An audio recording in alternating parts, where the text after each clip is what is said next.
గారు ఎంట్రీ ద్వారా big boss house లోపలికి అడుగుపెట్టాడు అర్జున్ అంబాటి. ఇంకా అర్జున్ అంబాటి హౌస్ లోపలికి అడుగుపెట్టిన తర్వాత వాళ్ళ వైఫ్ సురేఖ గారు ప్రెగ్నెంట్ అనే విషయం అందరికీ తెలిసిందే. ఇందులో భాగంగా ఫ్యామిలీ వీక్ అవ్వడంతో సురేఖ గారు బిగ్ బాస్ హౌస్ లోపలికి ఎంట్రీ ఇచ్చిన తర్వాత బిగ్ బాస్ అలానే హౌస్ మేట్స్ కూడా సురేఖ గారికి శ్రీమంతం తెలియజేశారు. ఇంకా ఈరోజు వీకెండ్ వచ్చిన ఓష్ నాగార్జున గారు అర్జున్కి పెద్ద శుభవార్త తెలియజేశారు అని తెలిసింది. ఇంతకీ ఆ శుభవార్త ఏమిటని అనుకుంటున్నారా? అర్జున్ వైఫ్కి సురేఖ గారికి 12 మగబిడ్డకు జన్మనిచ్చారని తెలిసింది. అంతేకాదు తన ఇన్స్టాగ్రామ్ స్టోరీలో వెల్కమ్ టు మై బేబీ అంటూ పోస్ట్ కూడా చేశారు.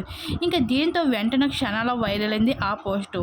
ఇంకా ఆ తర్వాత నేను నిన్ను మిస్ అవుతున్నాను, నేను ఇప్పుడు ఈ టైంలో నువ్వు ఉండుంటే బాగుండేది అంటూ వచ్చిన క్యాప్షన్ కూడా పెట్టారు. మొత్తానికి వీకెండ్లో వచ్చిన ఓష్ నాగార్జున గారు అయితే అర్జున్కి ఈ 12 మగబిడ్డ నీకు పుట్టారని చెప్పేసరికి అర్జున్ ఆనందానికి హద్దులు లేకుండా పోయింది.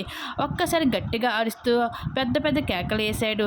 పక్కన ప్రశాంత్ని అయితే ఎత్తుకొని కుదేసేసాడు కూడా. ఇంకా అలాగే ఈ శుభవార్తని బిగ్ బాస్లో ఉన్న హౌస్ మేట్స్ అందరితో స్వీట్స్ తినిపిస్తూ పంచుకున్నారు ఈ శుభవార్త అర్జున్ అంబాటి. మీరు దీని మీద మీ అభిప్రాయం ఏంటో తప్పకుండా కామెంట్ సెక్షన్లో షేర్ చేసుకోండి.